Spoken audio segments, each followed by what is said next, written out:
Hi, I'm thinking about buying a gun. Now, I was a U.S. history teacher for about 10 years, and I never thought I'd be exercising my Second Amendment rights, middle school no less. But the truth of the matter is, lately, I'm afraid of white people. Now, don't get me wrong. Some of my best friends are white. My wife is white. It's angry white people that I'm afraid of. The kind with AK-47s. You know the ones. So that makes me feel not so great. Recently, my nephew was in town from Brooklyn, and on the way out of town, he said to me, Auntie Deidre, how come there's so many Black Lives Matter signs in your town and no Black people? And I didn't really have an answer for him except for, Ellison, there are a lot of really good white people in this town. I live in Northampton, and in my little neighborhood, we call our little arrangement the compounds. It's 3 houses, 4 lesbian couples, 8 cats. If you know lesbians, you know we love cats. 2 dogs, 3 kids, and a whole lot of love. I feel comfortable there. I'm never going to leave. I love them, and they love us. The fences in between our yards have gates in between them, and we feel safe.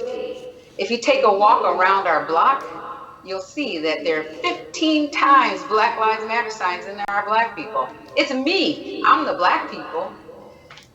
The compounds put together a book group. We're reading Octavia Butler's Parable of the Sower. It's about a girl named Lauren, her go bag, her gun, and the end of the world as we know it.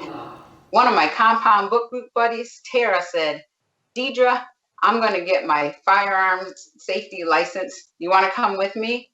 And I said, yes. I don't know a lot about guns. There is a Christmas picture of me and my cousin Stephen. We're 3 years old, brandishing silver pistols. He looks delighted, and I look bewildered. I didn't know anything about the Long Ranger or Tonto, but Stephen did teach me that guns go pew, pew, pew, not pow, pow, pow. And so off I went to the Franklin County Sportsman's Club. And it wasn't until I turned down the gravel road and I realized that I was headed towards the thing that scared me the most, white people and guns.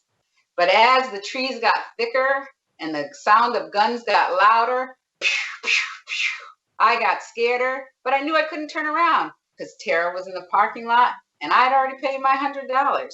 So there I was in the wood paneled room with about 20 white people, our former Marines instructor and former principal, that order, learning about how to handle guns.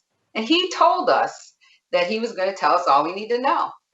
He asked us to stand up and say why we were there. Someone stood up and said, to protect my property. Somebody else said, go hunting with my dad.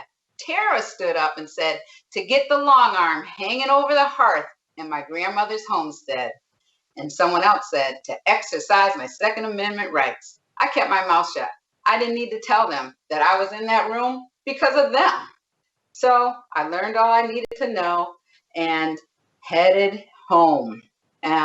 But before that, I realized that the things I was learning in that training were the same things that Philando Castile learned, and he's dead. It's the same thing that Breonna Taylor's boyfriend learned, and she's dead. And it dawned on me that Second Amendment rights don't really apply to Black people. And my resolve to get a gun really started to dissipate. I realized as I was holding the Glock that I'm no G.I. Jane, despite my look. And so I had my NRA handbook and my certificate, knowing that I don't think I could kill anyone with a gun. But as I left and ended up on the corner, there was a Trump rally. And on every corner were the flags, Trump, Confederate, don't tread on me. And I started to realize that my little Black Lives Matter, not so much to them. On the highway, I started to think maybe I needed to exercise my Second Amendment right. I'm still thinking about getting a gun.